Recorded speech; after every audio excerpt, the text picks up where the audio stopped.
help people work through their stress and anxiety. That's my passion. Help me. Yeah. SOS. The mind leads the body and creates our world. Send me this Tricia's number. You know, I mean, if I think to myself, they don't like me. 𝐬𝐻𝐻𝐻, did you hear? Did you hear what you just said? You can only be who I believe you to be in any moment. My marriage is already a little bit rocky. You know, dogs bark, cats meow, and people screw up. For the last 11 years, I've learned to emotionally compartmentalize, show up to work, and get the job done. It's not about wrong or right or bad or good. That doesn't work for me. Why don't you trust me anymore? And I was like, you're delusional, man. We're so afraid of being seen of exactly who we are. But I'm quite cute. I'm like, you know? It was nothing. It was just coffee. You think, really? Wallahi, nobody has ever done that.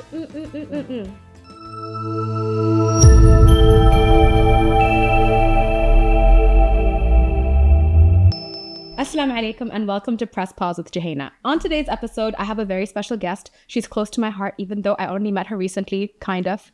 Trish. Hi, 𝐬𝐻𝐻𝐻. How are you? I'm good. It's so nice to finally meet you in person because we've been on Zooms for months. Yeah. So, yeah, it's fantastic to see you in person. Yeah, I agree. You're also so much, you were so much taller than I imagined. You walked in and I was like, hi. In the best way. Well, it's difficult to know how people look when you're on Zoom. You only get this little box. Yeah, exactly. Exactly. And my camera is always dirty. So I'm basically look like this to you. Well, I'm no better.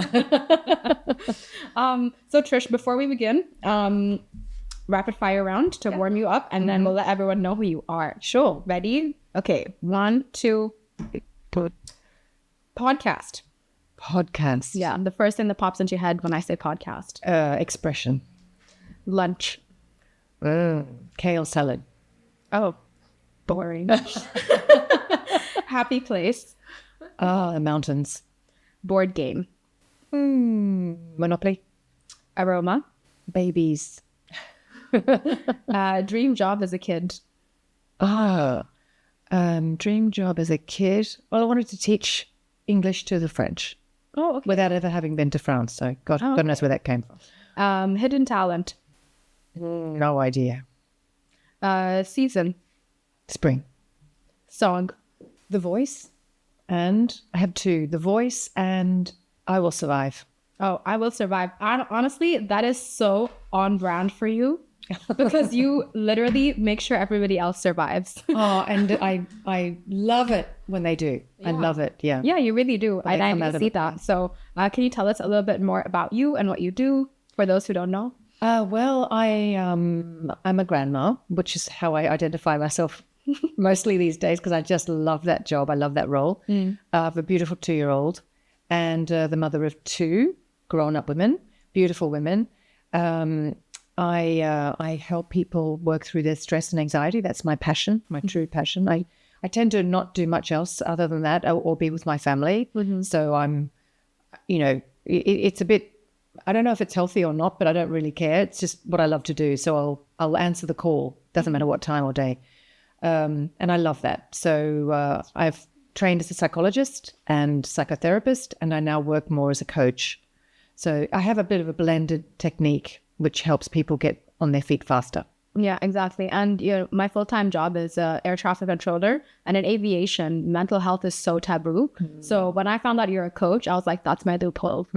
Help me. Yeah. SOS. Yeah. Yeah. And what I love about it is that it's actually, since you've had the experience also, which is great, it's not really, it's just asking the right questions. It's getting the client to think about what's going on and hear it back in their own mind and then think, oh, yeah, that's really what's going on.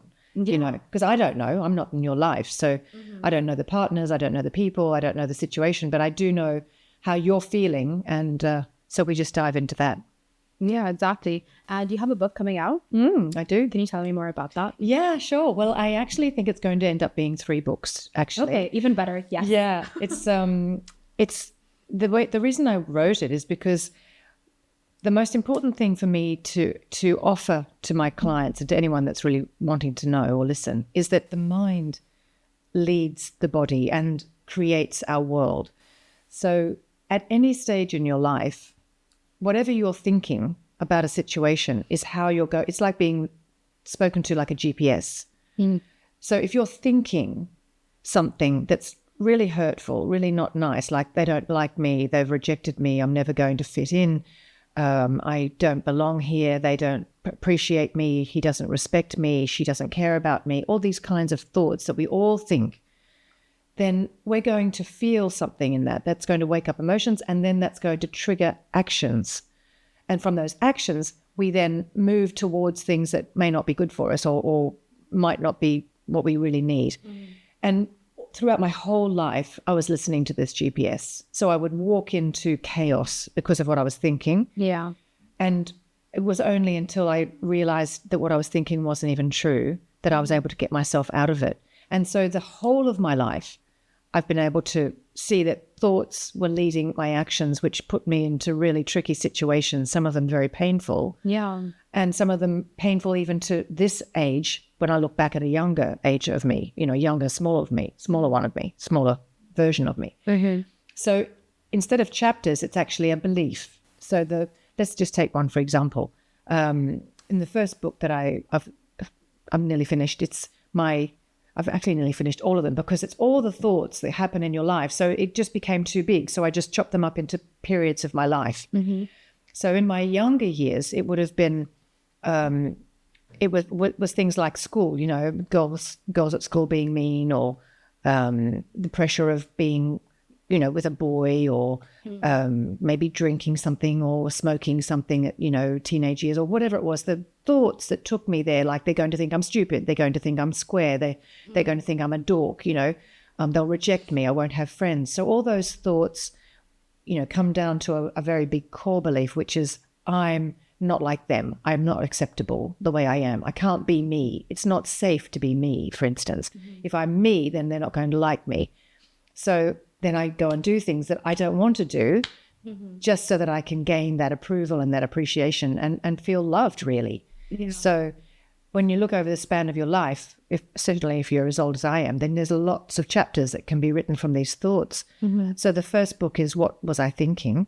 And that is the kind of, what was I thinking when I went out when I didn't want to go out? What was I thinking when I told my parents a lie when I didn't really want to tell them a lie? All those things. What was driving that? What was behind all of those actions, which got me into quite a bit of trouble? Yeah. And then the middle part of my life was probably up until I was 50.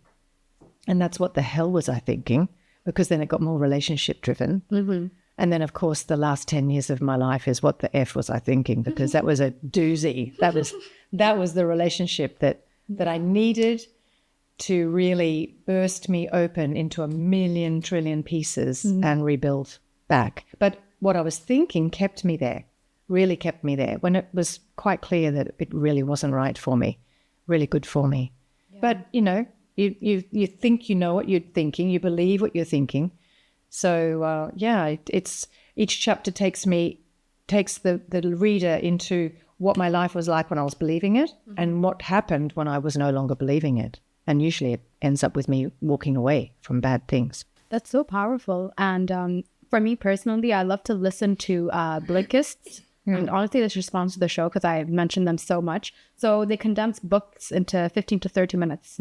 So while I get ready, while I do my drive, and one of the things that keeps popping into my head is, don't we have something like 50,000 thoughts a day? Oh, something crazy 70, like that? Yeah, they've tried to measure them around 60 or 70,000 a day, yeah. That is wild. And there are no new thoughts. There's nothing new. It's just repetitive. It's recycled, I mean, if I think to myself, they don't like me, I can see my 5-year-old self at school or my 6-year-old self at school in the playground, they don't like me. And at work when I'm 53 or 47, they don't like me at work or whatever, and there's no difference.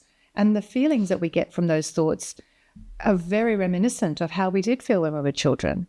So we stay in this loop of thinking, feeling, acting, and then getting exactly what we don't want. If we were able to analyze a little bit, not analyze, but question what we're thinking, see if it's even true for us, if it's really true, and always understanding that I'm thinking about other people. How do I know? How can I know? It's not even Yeah, you don't know what's going through their heads. No, you never know. You can feel very defiant and, need I say, egoic and think, yes, I do know what they're thinking. But we don't. We don't. Yeah, the lessons I've learned recently, and especially working with you, is you don't really know anyone. You don't know anyone. You don't know anyone. Exactly. Because you'll only know the story you have of them. You can only be who I believe you to be in any moment. You can only be who I believe you to be in any moment. That's so powerful. So you can't be anyone else if I'm believing you to be, if I think that you're, a horrible person and, a liar, a cheater and all the rest of it. That's all I'm going to see because I'm believing it. You only see what you believe. That's very true. So, I can only be who you believe me to be in any given moment. So there's no point in me arguing with you in this point of time for you to see me any differently. That's not going to work. So I have to understand that you'll see one dimension of me, one version of me, your story of me, and make decisions on that. Yeah, that's very true. That's so true. And I can vouch for that because that is the reason why I reached out to you was because, again, 𝐿iza, she was on the show. That's the first time I ever heard about you. And I was like, oh, okay. She was telling me, she's like, oh, you're so amazing.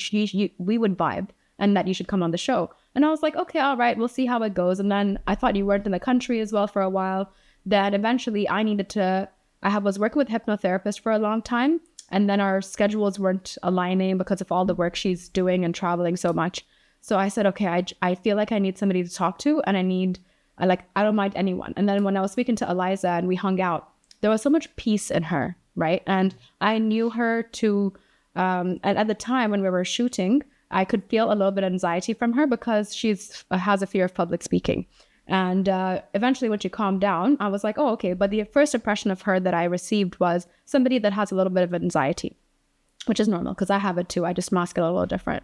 And then when we went out and we hung out and we were talking and she was going through a really tough time with her personal life and I could see genuine peace, I was like, send me this Tricia's number right now. Now. I want 10,000 of those. So then eventually when I reached out to you, I wasn't sure if it has to be in person or online or whatever. And when you told me it's online, I'm like, thank God. I wanted to sit at home, pet my dogs and I talk to you. And then everything that I did learn from you was everything that you just mentioned now of you see, what you believe is what you see is... what you see is what you believe. What you see is what you believe. Yes. So I had a very specific perspective of my husband, who is now my ex-husband. And having you on the show today is super...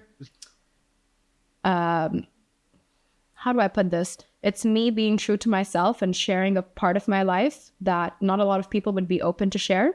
But I feel the safest sharing it with you on the show because I also want people to know that there are ways to cope with the toughest times of your life and do it in a healthy way, and that is you. But for me, you are that healthy answer. You're like a sustainable diet. Well, the good news is you don't have to stay in that state of mind. Yeah. It's not forever. The moment we feel pain, emotional pain and pressure, we actually immediately start thinking this is going to be forever. Yeah, that's how it felt. And it's really impossible for anything to be forever because it's a story of the future. And, what does forever mean? Till tomorrow, till the next day? I mean, we're only in a now. We don't wake up and say, oh, thank God it's tomorrow. Yeah. Or, oh, I'm really glad it's yesterday. It's now, right now. So what we plan for tomorrow becomes now. So when we're feeling this pain, we think, stop it, shut it down, stop it. Yes, that's how I had been my whole life. That's how I'd been my whole life. And then I knew better than that because of the work I was doing with my hypnotherapist. And we healed a lot in the subconscious.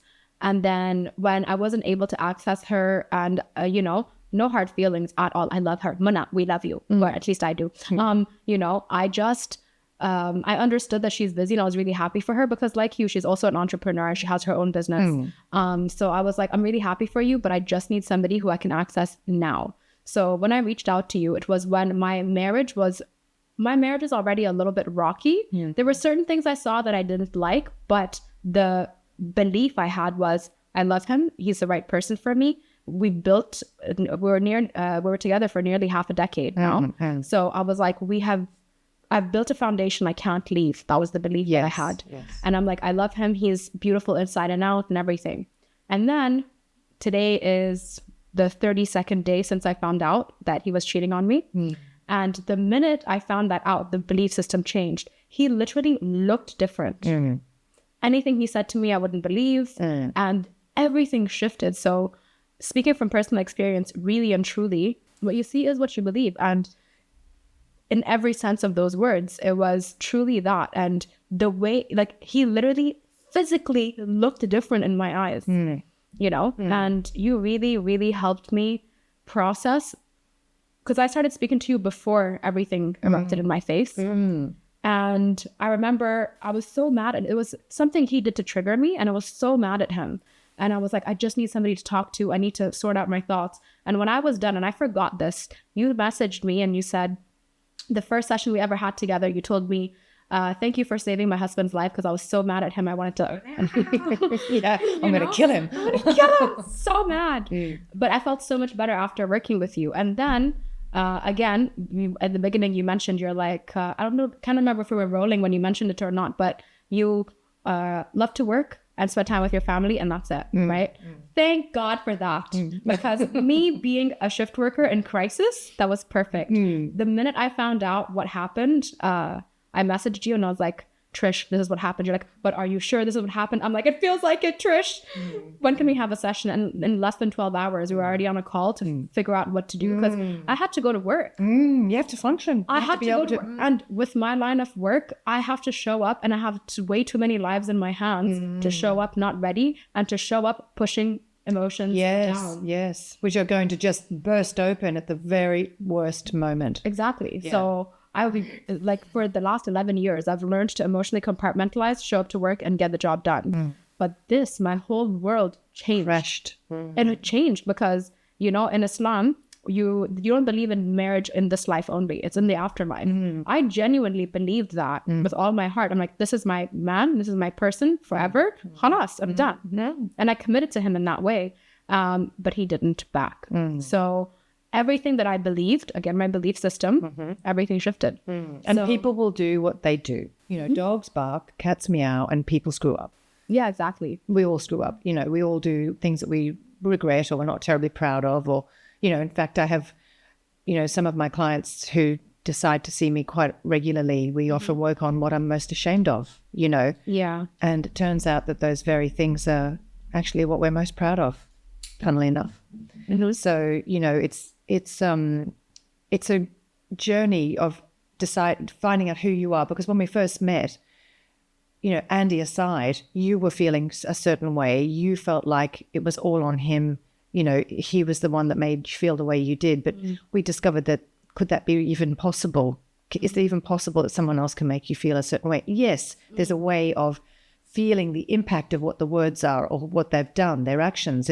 Because we're interpreting that, we're putting meaning onto that, you know. So when someone cheats, for instance, depending on our belief system and where we've come from and the examples we've had of marriage and the examples we've had of grown-ups and all that sort of thing from our childhood and books and movies and films and all the rest of it, we may decide, okay, well, let's just keep going, you know, I'll do that too. I'll copy, you know, and we'll just stay together.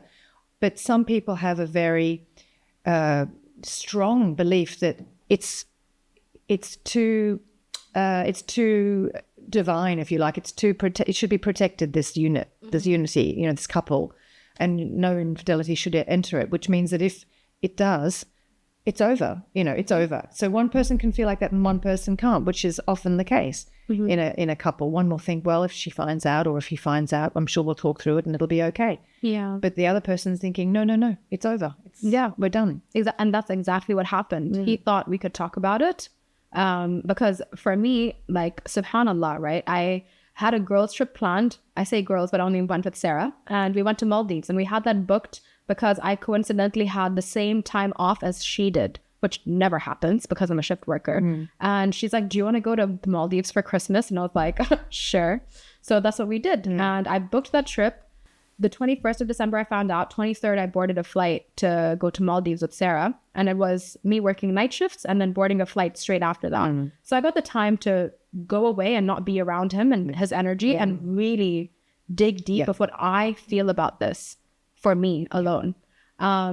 And when I came back, I was like, yeah, I love him so much. But the fact that you stepped out of our marriage is just unforgivable. Yeah. For me, that's unforgivable. Yeah, for me, that's the important thing. For me, it doesn't work. For you, maybe. Yeah. Which means that there's no bad guy. Yeah. Because it's just the way I want to live my life. And that's my prerogative. That's my choice. Yeah. So he doesn't have to be a monster to want to do something different to what you're wanting to do. Yeah. You know, we call people who are on our side, who like the same things as us, who do things the same way, who believe the same things, we call them friends.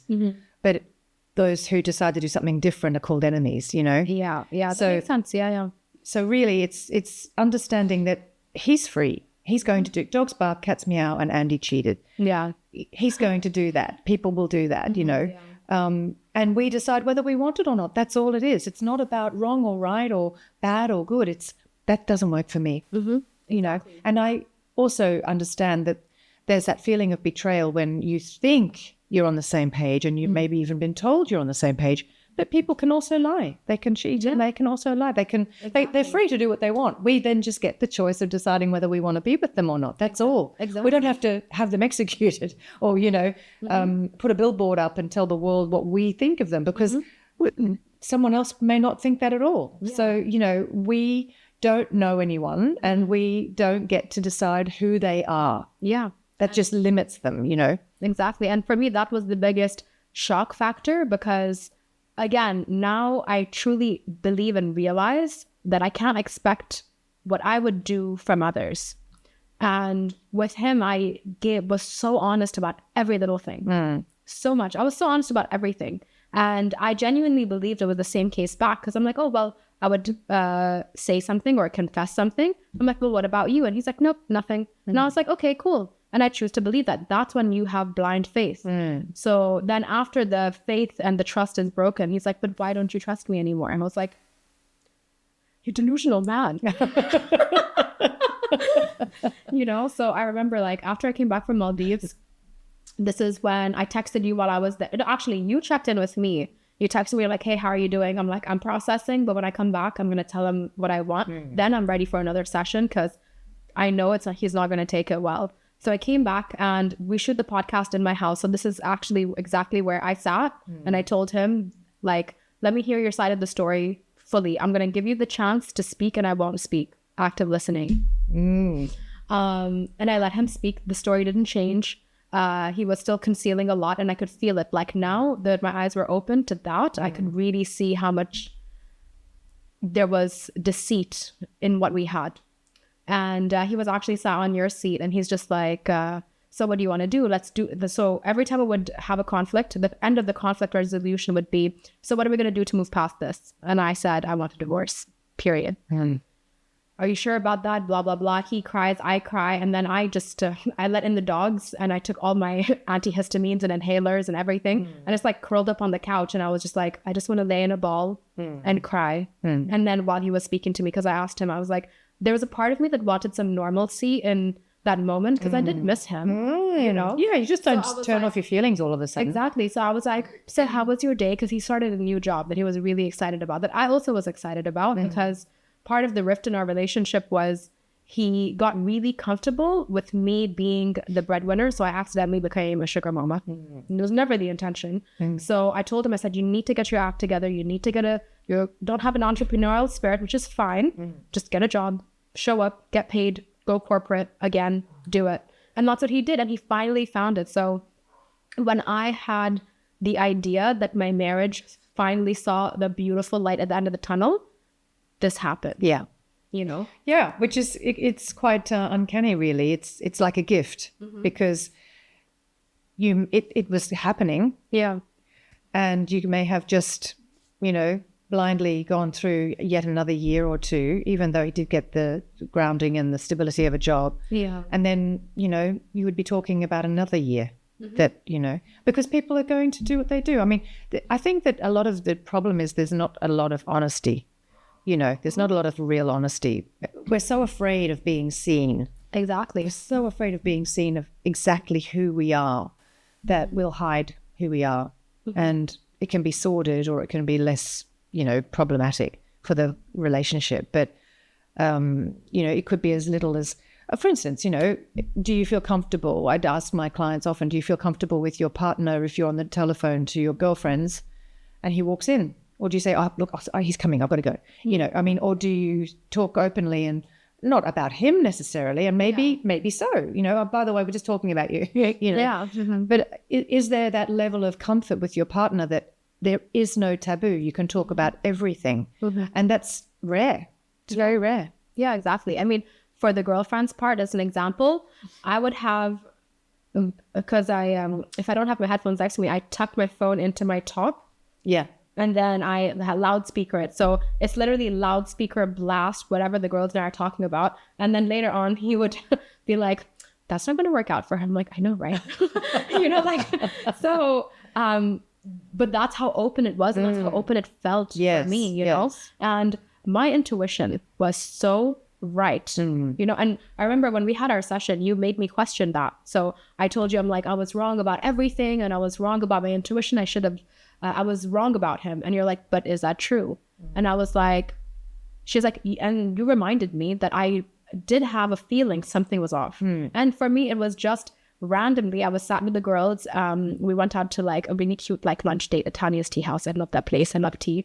And then we're sat there and I publicly cry. I don't care. Right. So but I cry cute. I'm like, you know, so I was literally sat there and the girls could tell something was off with me. And I was like, look, there's no evidence, because I'm not the kind of person to check your phone, whatever. Like, I don't do that. And I told them, I said, I have a feeling he's talking to somebody online. That's it. And, you know, he got really shredded and really ripped with, again, my help. I funded his Mounjaro, his testosterone, and God knows what else he was putting in his system. And he looked, in air quotes, the best he's ever has, right? I liked him better when he had like a little dad bod. I'm just like, so cuddly, you know? So he was happier in himself because he got into the fitness industry. So he was really content with what he looked like. And the videos he was posting online, I'm a confident woman in a sense where I'm like, if people want to perv on him, go for it. Yeah. I know that you're loyal to me. Yeah. But that wasn't the case. Ouch. Yeah. So I told the girls, I'm like, it's just a feeling that there's somebody he's speaking to. And then that's actually what happened. That's how I found out about everything, that there was somebody that he was speaking to. And then I remember when I did tell him about it, and I was like, you know what? I had a gut feeling, and I told the girls I had a gut feeling. And instead of saying, no, you're wrong, he goes, how did you know? And I was like, and I didn't realize that was an admission of guilt until I told you and my best friend. And both of you were just like, Johanna, did you hear what you just said? And I was like, what? I also remember you telling me his reaction was disproportionate if it was nothing. Yeah. And I think that's key. Yeah. Doesn't matter who you're talking to, even if it's in a professional setting in the corporate industry or corporate world, or if you're talking about someone else in a relationship. If the reaction doesn't match the accusation, if there's no grounding for the accusation, then there's something there. You know, you would not fall apart if you really hadn't done what you were being accused of. Exactly. You wouldn't fall apart. You'd stay so cool and calm and say, listen, let me talk you through it. I can see. And maybe there'd even be a bit of a laugh, like, oh, yeah, okay, I can see how you can see that, but let me talk you through it. But when they literally start sweating as if there's a hose pipe over their head and trembling and saying, it was nothing, it was just coffee, you think, really? That's what happened. That is literally what happened. I was like, I'm not mad about you speaking to anyone. I'm like, your reaction is weird. You're being weird with me. Yeah. I thought we were friends first. You know, like we both would always say, because he always would say, he's like, you're my best friend. And I'm like, yeah, you're my best friend. Sorry, Sarah. And now Sarah's upgraded to best friend. Super best friend. You know, so I literally was like, okay, I thought you're my best friend. Like, we would talk about if you're talking to somebody or whatever. And I remember I told him, so I took him for his birthday. Like, I love to show love in all 5 love languages. Okay, I will throw love at you tenfold. So for his birthday, we went away. I took him to like a really nice staycation. We went and had benihana. It was his first time doing teppanyaki. There's nothing like a man throwing eggs at your face and you getting it in your mouth that made this man so happy, right? So he was complaining the whole time, I don't want to go there. Let's just go have barbecue. I'm like, listen, you're going to love it. Shut your mouth and let's go have a good birthday dinner. And we did, and he had an amazing time. Then we went to the arcade and we had such a good day. And before that, we went to a beach club and we were just like hanging out in the water. And he's not a big talker. So I put him in the water so he speaks. So that's what we did. And we were talking in the water. And I would always do like I did a life coaching course, like a very tiny one. So I would life coach him without him knowing. And that's me checking in to see like what's going on.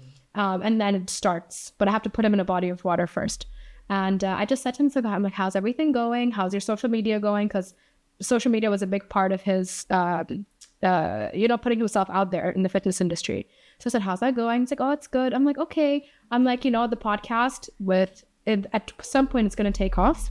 And I don't want somebody to use you as a way to make me weak.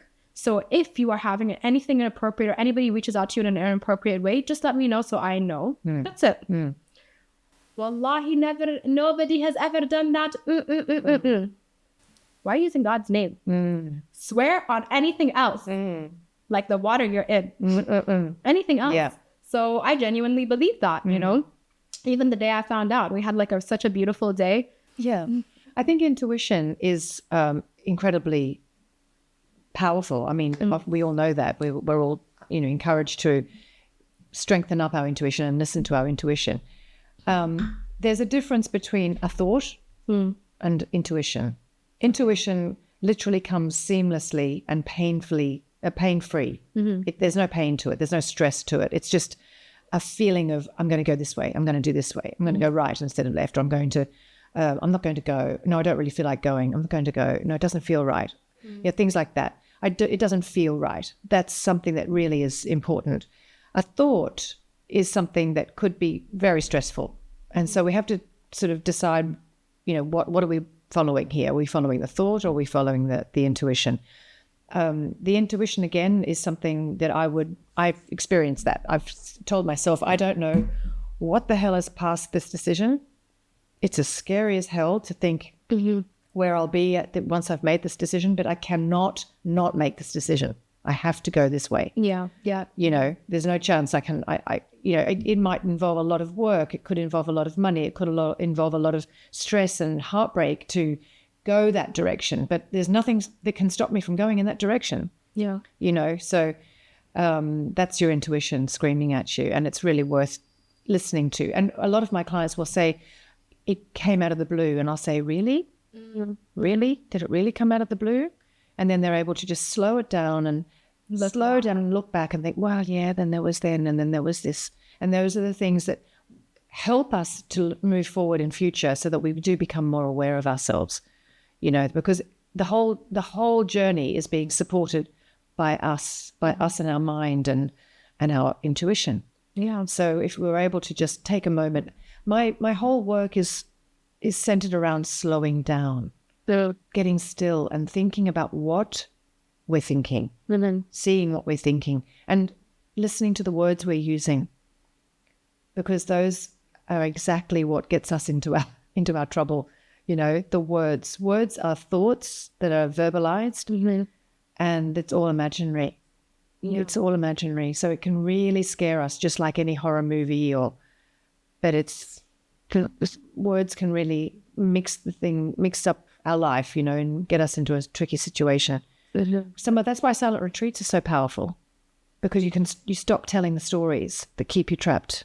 Oh yeah, I should definitely try that. And whenever I would have a conflict or something that I want to be sure about what I'm going to say, I'm a woman that doesn't keep quiet, but this is the time I keep quiet.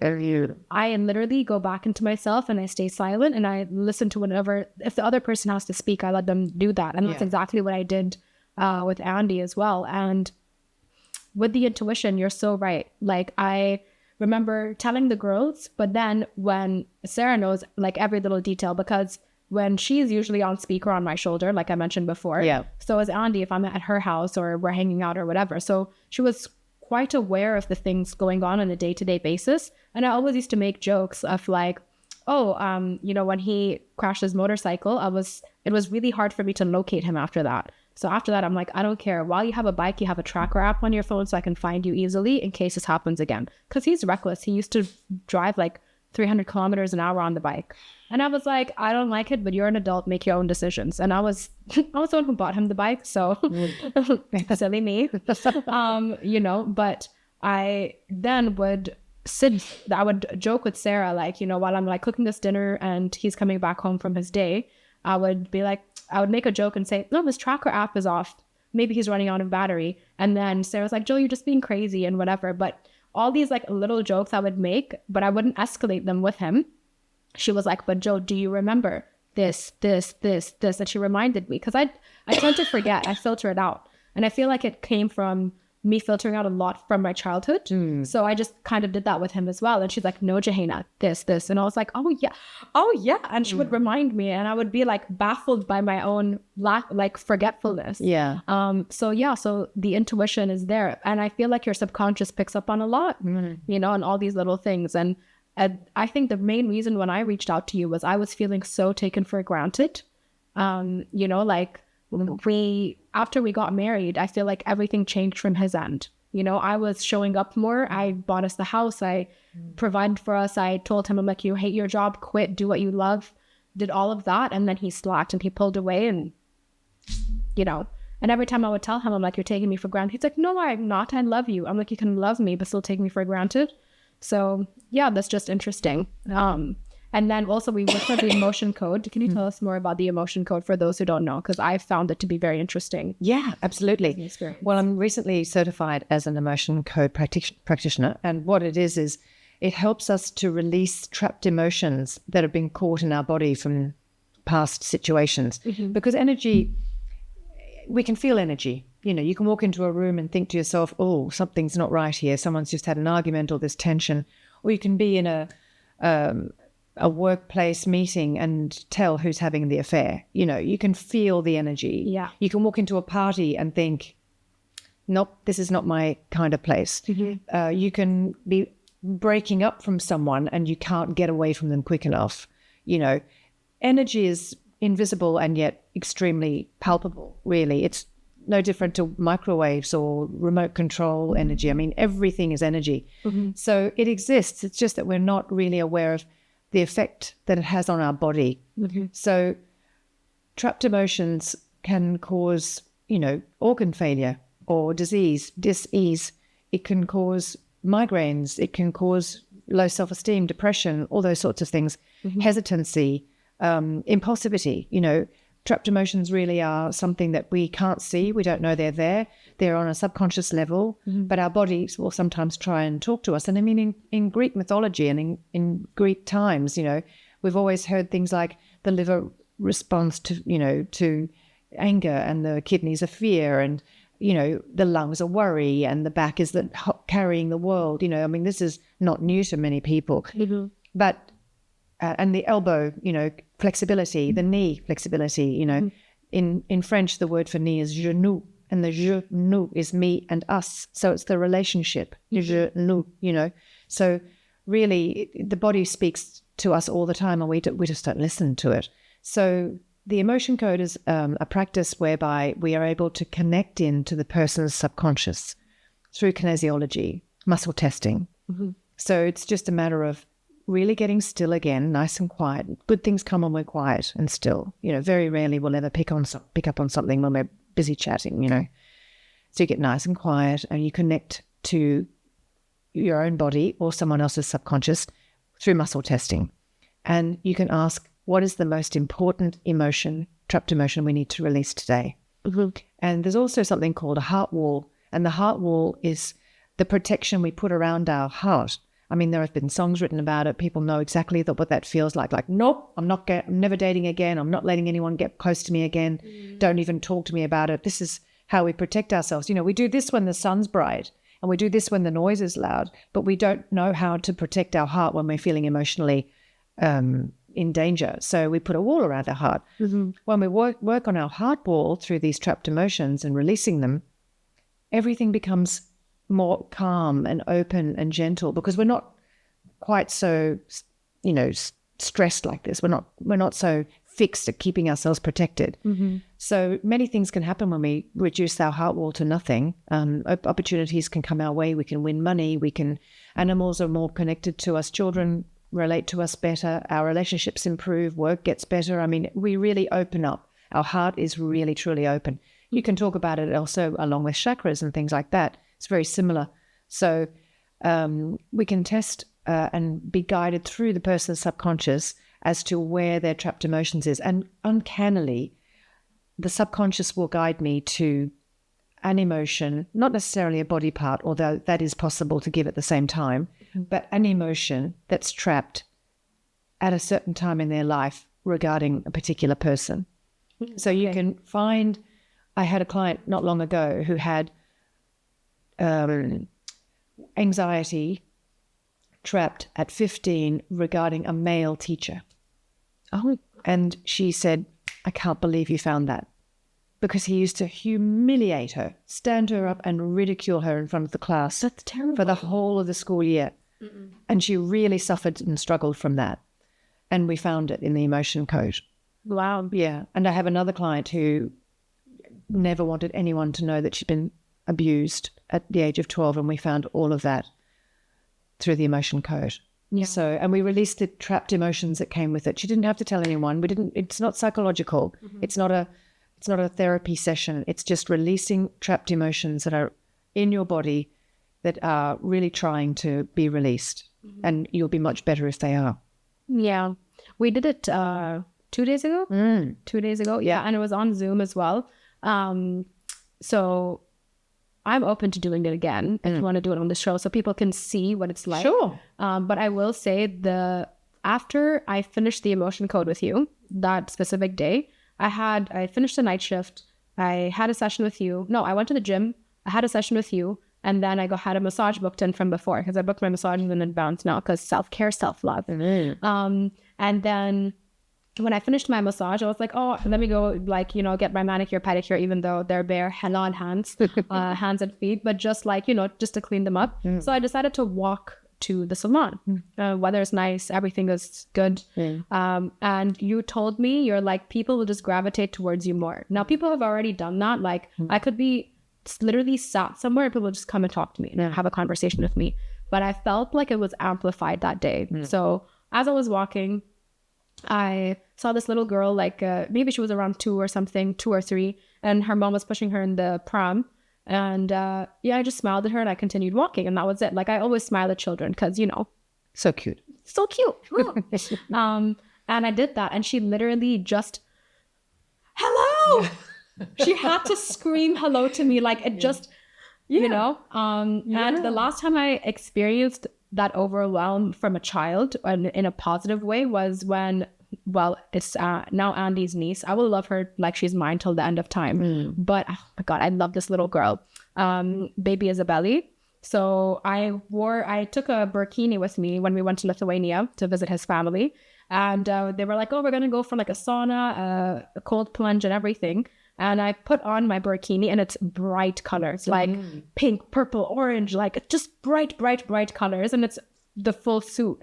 So I come out of the restroom and she sees me and she goes, wow! And this little girl who was being pushed on her pram, she reacted to me the same way my little niece saw me in bright colors. And then when I was walking back from the salon and I was done, there was this dog that he had a muzzle on and everything. And I was like, oh, maybe, he's aggressive. That's why. So I don't care. I was just like, he has a muzzle on. Worst case scenario, I get a little bit. That's the only biting I'll get now, now that I'm single. So I went to the dog and I was like, hi, buddy. And the owner's like, oh, I'm really surprised. He likes you. And I was like, yeah. And then he goes so what's your name? I'm like, astaghfirullah, don't talk to me. I'm like, I'm here for your dog. But it just felt like there was, your energy had changed. My energy did And the change. Dogs definitely see it, and the children definitely feel it. Exactly. And I don't know if anyone has done an ice bath, but if you do an ice bath, that feeling of calm that I get after. And that's the feeling that I had. I was just zen. That's right. That's right. So zen. When we break down the heart wall, not only is it gone, done, done. Yeah. But this feeling of being able to be open, the freedom of being able to be just yourself and be open. It's a beautiful feeling. And the energy that you bring with that is really calming. People want to talk to you. They feel comfortable around you. They feel safe around you. Yeah. It's lovely. It's like my soul exhaled. That was the best way to put it. And like today is day 32 since my whole life fell apart with my ex-husband now. So weird to say that. Like, I still, I have this tick where I go to play with my ring as a comfort thing. No more. New rings. Yeah. But I remember I was so sad. Like the first session I had with you, I cried the entire session. Like I couldn't even say bye. I was like, bye, Trish. Like it was uncontrollable sadness and crying. And after the emotion code was the first time I felt so much better. Yeah. Drastically better. It's inexplicable how we can feel so good afterwards. Yeah. And during the process, you mentioned to me that you had tingles as I was clearing. It felt like goosebumps and like somebody was going. That's right. It's an energy thing. We can connect to your subconscious and through your energy. Yeah. So it's really powerful. Exactly. And you did mention that it's something that your ancestors were holding. So, for example, like you said that whatever I release is also whoever was involved in that. So my mother and my father and my grandmother from 9 generations ago came up. That's right. If it's an inherited emotion, absolutely. So yesterday, not even that long, literally yesterday, my mom and my grandma were over and we were chilling. And my grandma was just feeling so much better in herself. And my mom's like, oh, she's usually very anxious before she flies because she's leaving back to the States in a couple of days. Both of them came. It was chill. Like it was the first time ever where we just hung out and there was no drama or a cheeky gossip about a family member or whatever. Like even my grandma, like she has titanium knees now on her back. And we were sat watching TV and we were watching this TV show, The Undoing. Oh my God, so good. Yeah. And she was able to bend her knees. And my grandma's 86 years old and she doesn't do that. Like she can't, even if she has to sit, it hurts her too much sometimes. So she has to like lay with her legs flat. She was literally like, Jane, I can bend my knees. I didn't think anything of it at the time. I was just like, wow. I'm like, wow. It's because I put a double blankie on you, Nan. Not because, but now when I actually reflect back, I feel like we all genuinely had that release. Oh, I don't doubt it. And I have a client who's a male. The guys that are a little bit more reluctant, I have to say. They're not terribly, but a really great girlfriend of mine has a partner who had shingles. And he was really struggling with shingles. He was in pain and he felt unwell. He couldn't sleep. He just couldn't sleep. It had been 4 or 5 nights that he really hadn't slept. So I did the emotion code on him and I worked until the subconscious said stop. Because it's not me who decides, unless, of course, I have a scheduled time and then I have to stop. But usually the subconscious will say, enough. I helped with releasing 30 trapped emotions, 30 trapped emotions all around shingles. It was all aimed at what's the most important trapped emotion that we can release for Aurélien regarding his shingles, and 30. He sort of went, I don't understand really, because the emotions will the subconscious will take me to something that happened with his father. Maybe he felt unsupported, when he was 10 with his father. He couldn't join the dots. He had no way. And I said to him, let's not try and make any analysis of it. Let's just accept that at a certain time in your life, you trapped an emotion. And today your shingles are probably the cause of that, or, the result of that, or they're inflamed more because of it. So let's just clean out the fridge before we get food back in. It really, And he poo-pooed it. Oh. And sort of went, oh, don't understand, But the next day he said to me, I said, how are you feeling? He said, yeah, I feel pretty good. I slept last night. Wow. And I said, really? He said, yeah. But the thing is, you can't prove if he would have slept or not anyway. Yeah. But he had not slept for 4 or 5 nights. So what are the chances, Yeah. And I don't care. I don't care if it's that or not. He slept. Yeah, exactly. Exactly. It's a bit like homeopathy. I transferred my daughter's treatment and care when she was 11 months old, my second daughter, to homeopathy because she'd had so many antibiotics by then with repetitive ear infections and throat infections and fevers that she would vomit up her antibiotics. Oh, no. And I took her to hospital because we just couldn't get any antibiotics into her. And the nurse said to me, you've got to get her off this. There's no point in trying get her onto homeopathy. Mm-hmm. I had no clue what homeopathy was. We're in France, no idea. I went to a pediatrician who was specialized in homeopathy. And the first time I gave her something, she had a very bad ear and throat infection, as per usual. She was only about 4. And I'd given her the granules the way I was told to. And I was like biting my nails thinking, is this going to work? Is this going to work? Because, you know, we really are programmed to believe that only certain things work and things don't. And I rang the pediatrician fearful saying, I don't know what to do. I don't know what to do. I don't know if she's getting better. And she said, well, you know, you have to have faith at some point. You have to have faith that we're doing the right thing by her. And it is only day 3, and even antibiotics take 3 or 4 days. So just, what's her general state? And I said, she seems to be fine. She said, okay, so just give it a go. And on the 4th day, everything had gone. Everything had gone. Wow. Absolutely. The fever had dropped. The inflammation had dropped. Her red face had dropped. Her eyes were no longer pink. Mm-hmm. Everything had changed. So I really realized that you don't have to understand it. You don't always have to know. Yeah. But, you know, if it's working, why change it? And the emotion code's been amazing. And there is a body code and a belief code. I'm not certified in either of those as yet. I plan to be, but not yet. And that can really help for people who have direct ailments. This is how I came across it, because my granddaughter was having difficulty at her 2-year age mark with her leg. And so I found someone who could work with the body code. And we found out incredible things. The subconscious took her to the patella, the tibia, the femur, the cartilage, you know, the most amazing things, cleared out all the trapped energies, the beliefs, the whole thing. It was really amazing, really amazing. It blew my mind. So I'm on board. So that's what made me want to study it and get certified.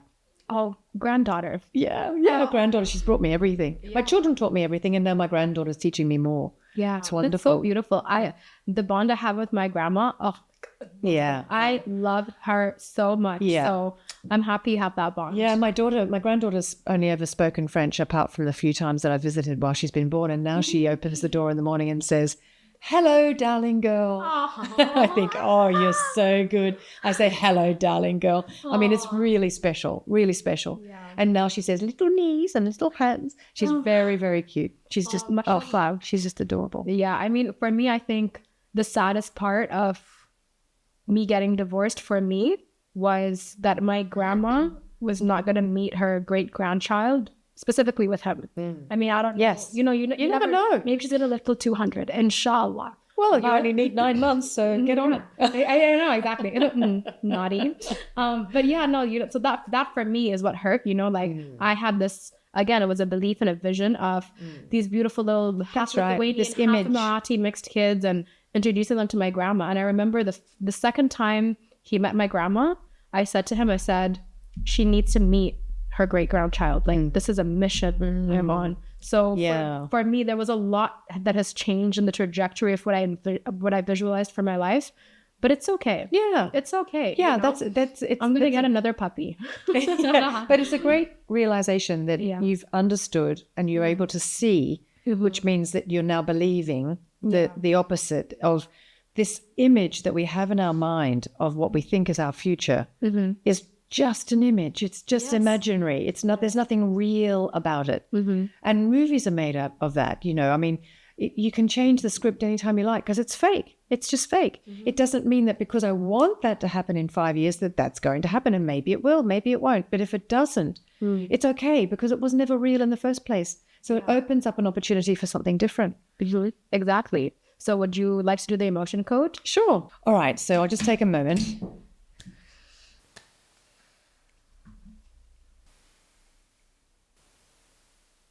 Okay. So I'm just going to, this is muscle testing because your body doesn't lie, basically. I had acupuncture a little while ago and the doctor said, how are you feeling? Are you very stressed? I said, no. And she put the needle in and I went, oh, maybe a little stressed. Tiny bit. Yeah. Okay.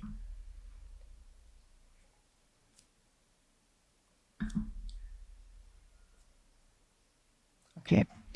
My name is 𝐬𝐻𝐫𝐷𝐻𝐿. My name is Trish. My name is 𝐬𝐻𝐫𝐷𝐻𝐿. My name is Trish. Cool. Okay. Right. So, what is the most important emotion that we can release for 𝐬𝐻𝐫𝐷 today regarding her heart wall? Is it column A, column B, even row numbers, odd row numbers? Okay. So, is it B1, B3, B5? Okay. Is it conflict? Is it creative? Is it pain? Creative insecurity? Is it creative insecurity? Is it terror? Creative insecurity? Is it conflict? Okay. Is this a common controversial?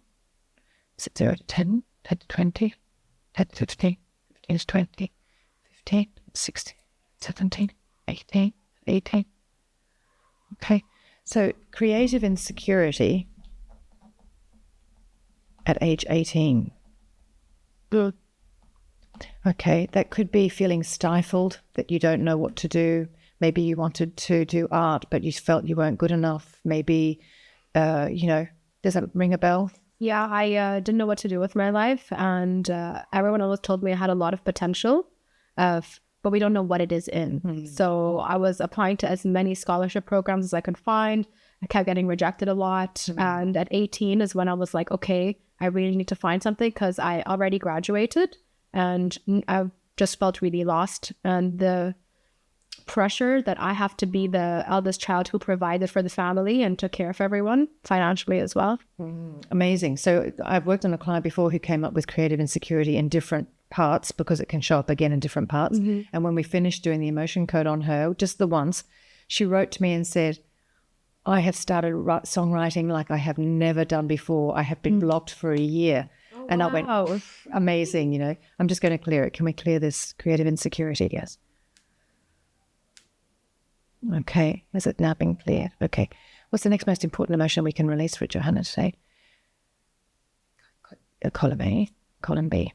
Even row numbers, odd row numbers. B1, B3, B5, B3. Okay. Is it confusion? Is it defensiveness? Is it grief? Is it grief? Do we need to know more? Is this a common trapped emotion? Is it 0 to 10, 10 to 20, 20 to 30? Is it 20 to 25, 25 to 30, 25? Is it 26? Is it 27? Is it 27? Is it 28? Is it 29? Is this regarding family? Is this regarding a relationship? Is this regarding a man? Is this regarding a woman? Is it a man? Is this regarding Andy? 29, grief regarding Andy. Yeah, that's when my bubble burst with him. Yeah. What's the next most important emotion that we can release today? Finish your hat.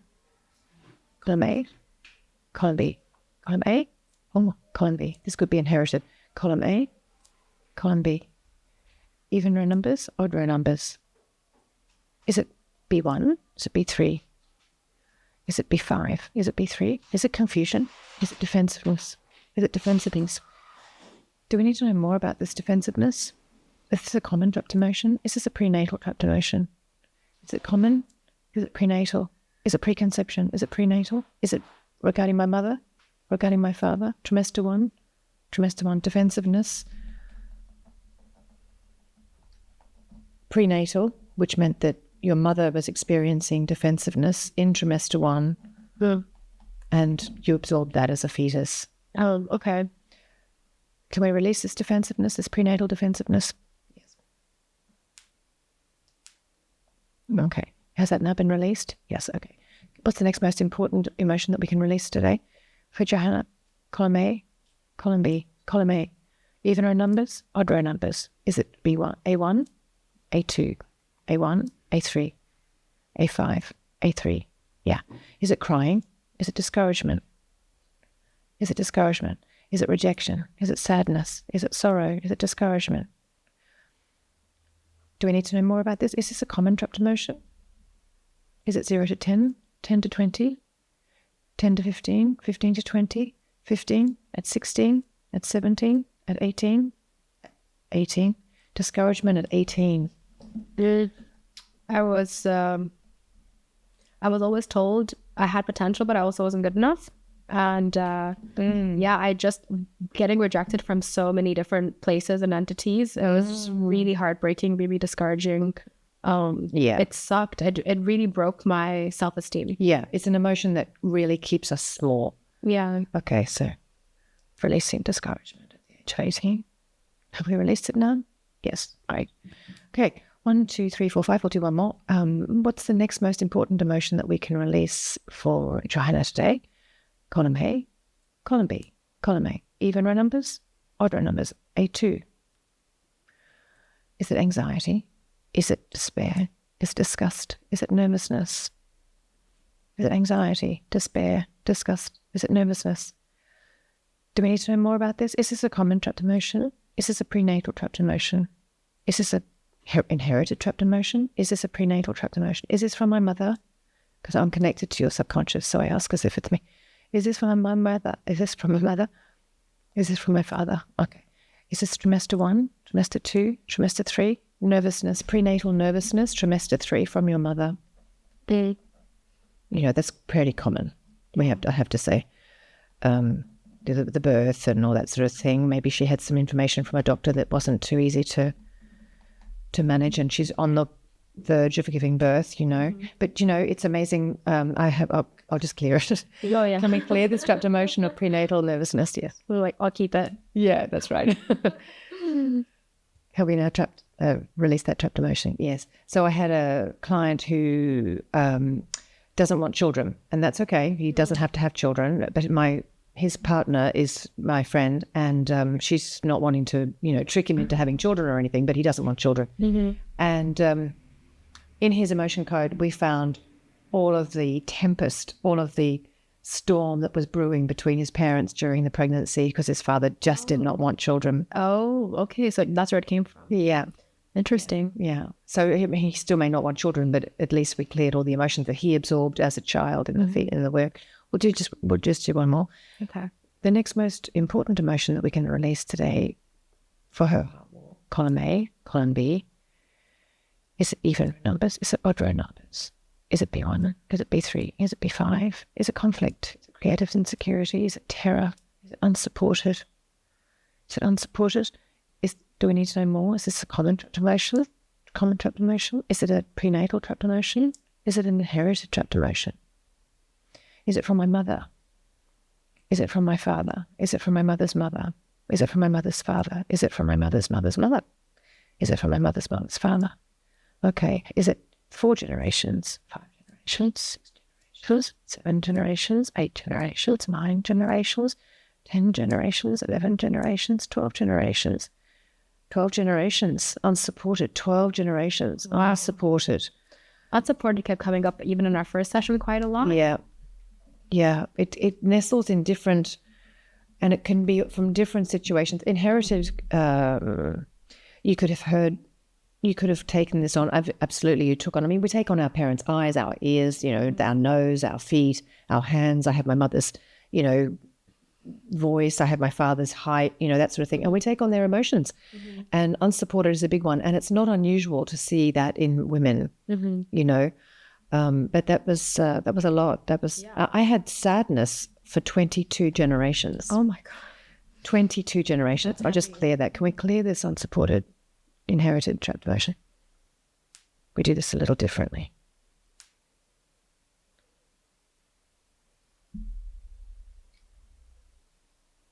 Okay. Have we cleared this now? Yeah. Okay. So we've cleared creative insecurity, which may help you find inspiration, more ideas about things. Grief around Andy, which was great to get rid of. Defensiveness in your prenatal energy, some trimester 1 from your mum. Discouragement at 18. Nervousness, prenatal nervousness, trimester 3 from your mum. And feeling unsupported through your mum for 11 generations as an inherited trapped emotion. Wow, that is, thank you. And we could have gone on for a while, I'm sure, because, you know, it's the second time we worked on your heart wall, so you're a little bit more familiar with it. Yeah. And your body's more ready to release, because sometimes the body's going, oh, I'm not sure. But yeah, it's great. It's great to get rid of those things. Yeah, thank you for doing this on the show with me, and for everybody watching. Look at how transparent I am. Basically cling film. But yeah, thank you so much for that. And is there anything else that you feel you would like to cover that would help anybody who's listening? I just think that there are some basics and principles that can always help people, and that is notice when you're feeling anxious and stressed and full of despair and like there's no solution, you might feel lost. Ask yourself, am I in the past or the future? Mm-hmm. Do I even know what it is to be present? To be present is to feel this chair. It's not more complicated. It's to feel my clothing on me. It's to put my glasses on. It's to drink this water. It's to hear that there's nothing threatening around me, to notice that the ceiling is intact, that I'm safe, that everything is okay right here, right now. Mm-hmm. My mind will take me to those horror stories of past and future and potential dangers.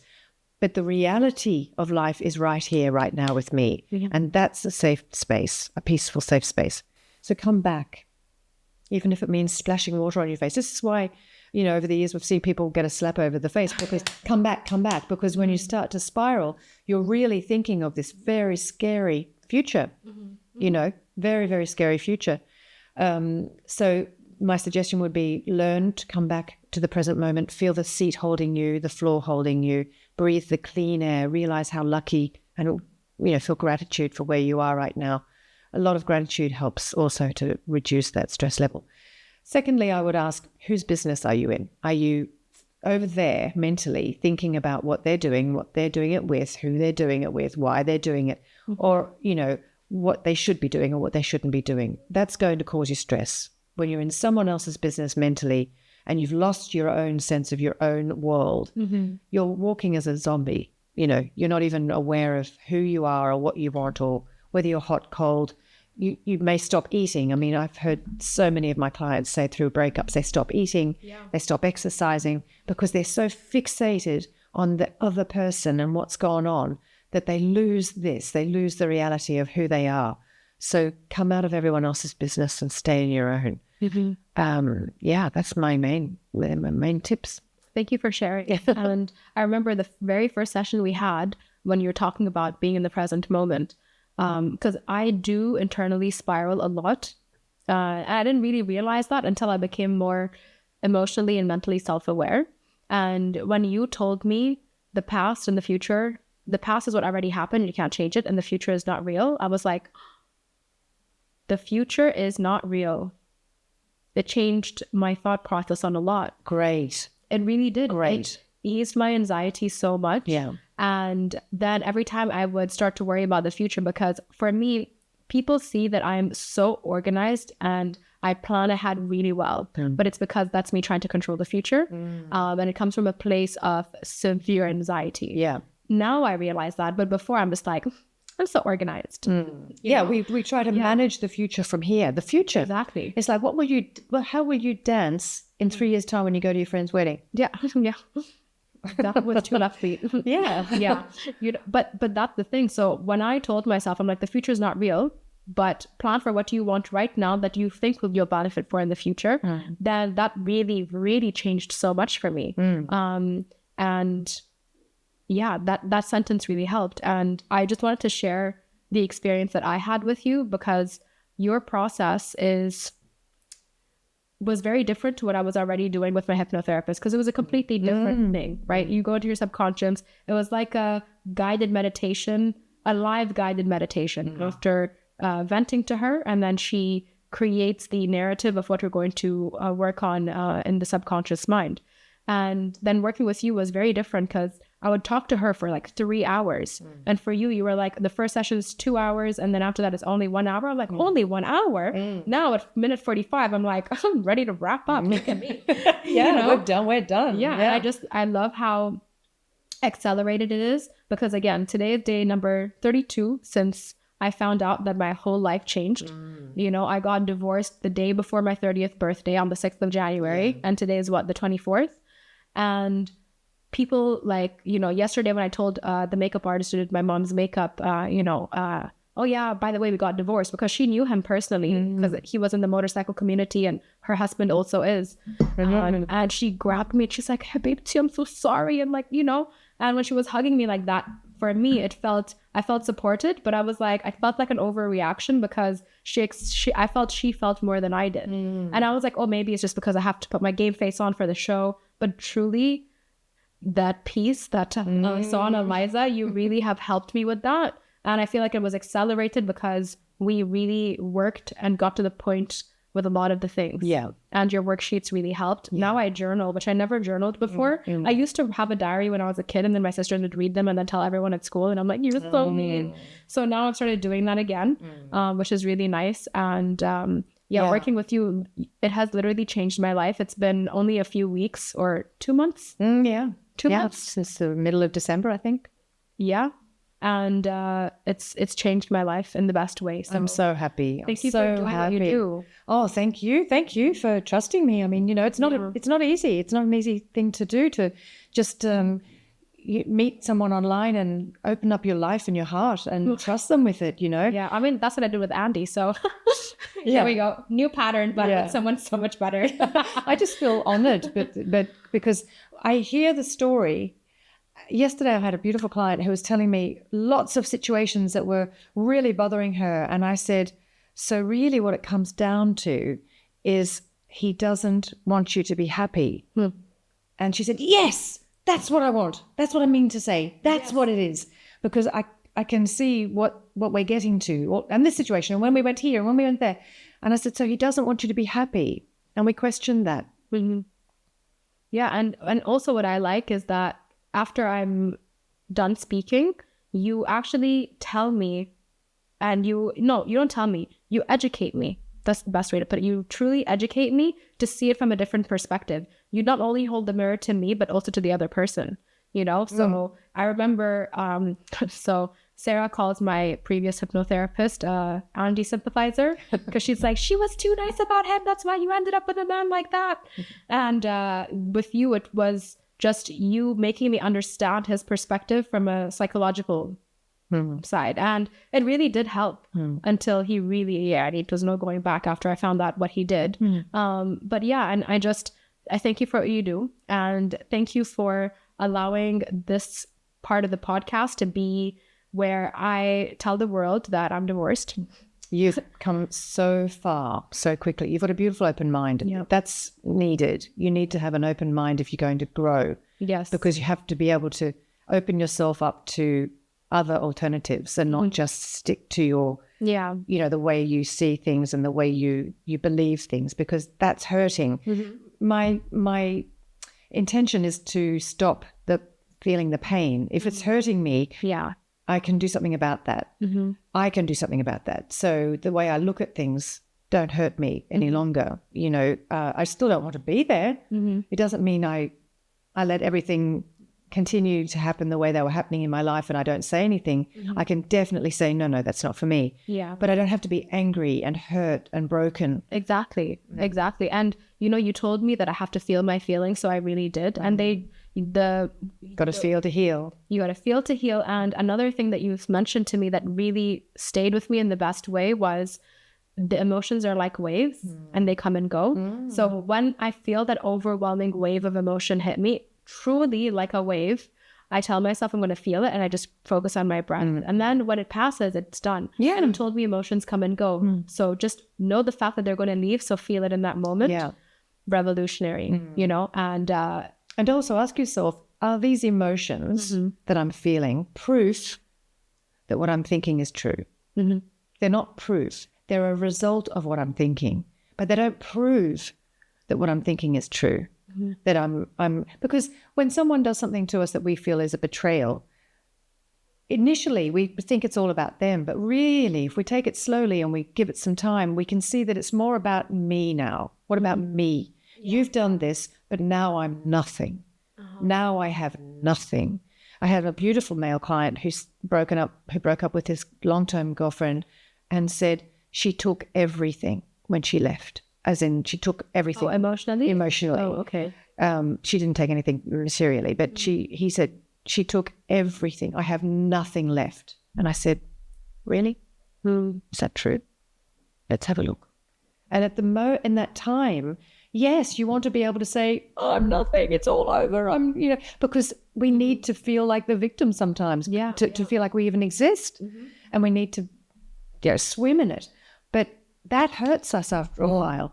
So wallow, get it out of your system, do whatever you need to do, and then we'll question it and see if it's true. Because no, she didn't take everything, and he did exist. Yeah.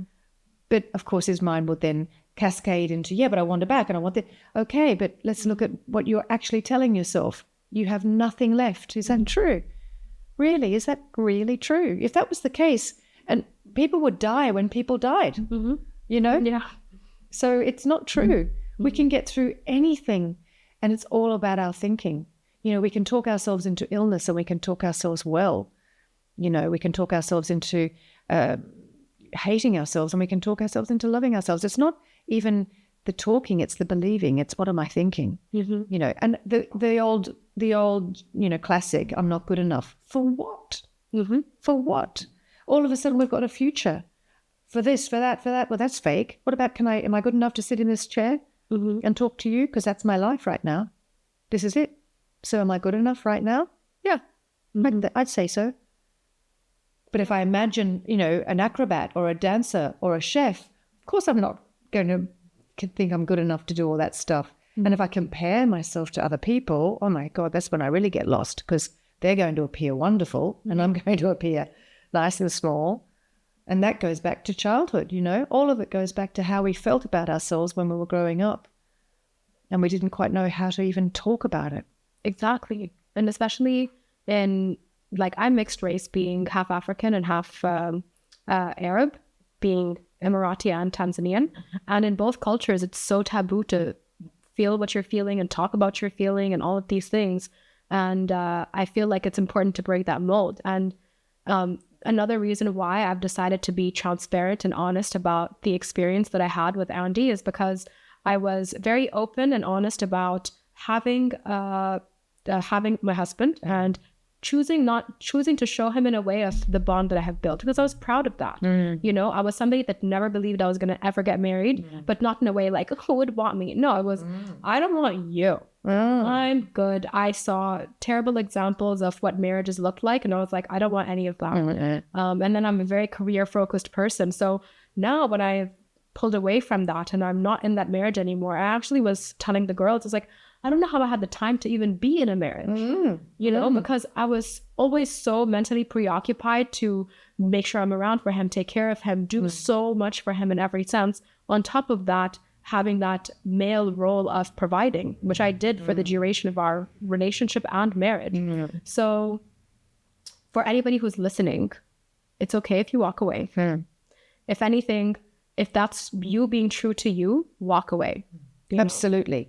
If it's you being true to you, walk away and make sure that you have the right support. So you are the person I felt safest to talk about this with on the show, but also you were the biggest support, that other than like my mom and my grandma hanging out with me. And we had like a 𝐷𝐸𝐺 slumber party yesterday, which is so cute. But yeah, like I sought that, like you came into my life at the right time, but I also sought you out because I went to go hang out with Eliza that day. And then I was like, oh, by the way, what's Tricia's number again? You know, so I sought you out, and then I chose to come to you with an open mind and open heart and to really do the work and heal. And you did, you know, so beautifully. Exactly. My goodness, I saw you decompose and then rebirth. Yeah, in 32 days flat. Yeah. You know? Yeah. And it's not, this is my timeline. In this moment, I feel good. I was actually worried about crying on camera today, and I was like, if it happens, it's fine. You know, I even made sure I put less mascara on my lower lash line. It was intentional makeup today. You know, and even the outfit that I wore, this is the abaya I wore on the day we went to the court to get married. So I signed my wedding papers in this. And this is also the first time I've ever worn black on the podcast, and the last. This is my marriage funeral outfit now, you know, and it's a very sentimental episode, and sharing that with you and you being okay with it, making it a little bit more about me as well. I'm really grateful for that. And doing the emotion code. This is how you get a free session, guys. Not a problem. There's always a discovery. Score. But yeah, no, truly, like, I really appreciate the work you do, and I know it's something that you love to do, and you you've saved me. For me, you've saved my life. Do I know that to be true? Yes, Trish. I would ask that. I would ask, is that true? Is that really? true? Yes. No, Who was the one who made the phone call? Who was the one who did the work? Who was the one who bared their soul? Who was the one who continued afterwards? I mean, I'm not taking credit for that. No way. But you really helped. So, but in my mind, you did. So my belief is it's all Trish.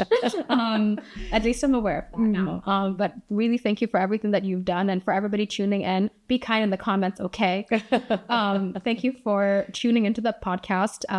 And now we're going to play a game of Burge Banter. Hopefully that lightens things up. And stay tuned for next week. Remember to like, comment, subscribe, and share. And here's a sneak peek for next week.